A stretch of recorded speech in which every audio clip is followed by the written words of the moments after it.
जय हिंद, जय Maharashtra public. मी advocate Shailesh Gurav पुन्हा प्रत्यक्ष तुमच्या भेटीसाठी. आणि मित्रांनो, आजचा जो खरंच खास जो विषय आहे, तो विषय आहे निवडणुकीच्या संदर्भातला.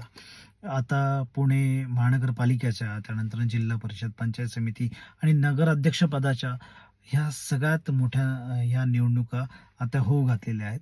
आणि त्याच वळणावरती पुणे बार असोसिएशन यांची देखील, म्हणजे मी पुणे बार असोसिएशनचा सदस्य आहे.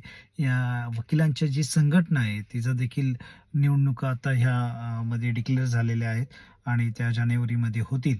तर साधारणपणे निवडणुकीचा हा एकदम असा काय म्हणतो त्याला, खूप जबरदस्त असा चाललेला हा जो माहोल आहे, ह्या माहोलमध्ये मित्रांनो तुमच्या आणि आमच्यासारख्या ह्या सुजाण नागरिकांना विविध प्रलोभने दाखवले जातील.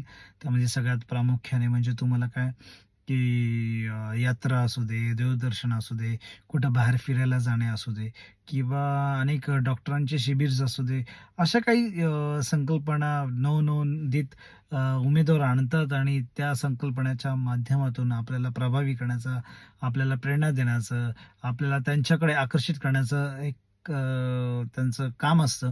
परंतु मित्रांनो, मी हे सांगतो की अशा यात्रा करून तुम्हाला काही देव प्रसन्न होणार नाही.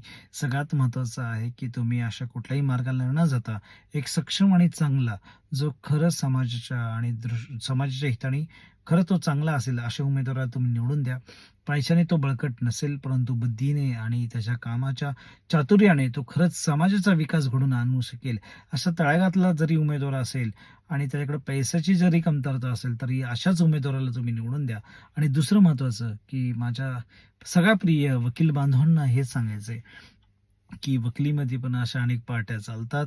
त्यानंतर ते काय म्हणतो आपण, सदस्य होण्यासाठी त्याचा जो सदस्य होण्यासाठी दरवर्षी ज्या पावत्या फाडल्या जातात, अशा कोणीही जरी तुमच्या पावत्या फाडल्या, तरी तुम्ही एक सक्षम, जाणकार, हुशार आणि ज्याला वकिली क्षेत्रातलं चांगलंच नॉलेज आहे, ज्याला त्यातलं चांगलं ज्ञान आहे, जो वकिलांची बाजू सक्षमपणे मांडू शकतो, जो बार आणि बेंच यामधला जो काही अंतर आहे तो दूर करून त्यामध्ये समन्वय साधू शकतो, अशा सक्षम वकिलाला निवडून द्या. मित्रांनो, मी तुम्हाला एवढंच सांगू इच्छितो, की आपण आपलं मत एक सक्षम व्यक्तीला द्या, ज्याने हा भारत आणि हा समाज देखील सक्षम होईल. इथंच थांबतो. जय हिंद, जय महाराष्ट्र.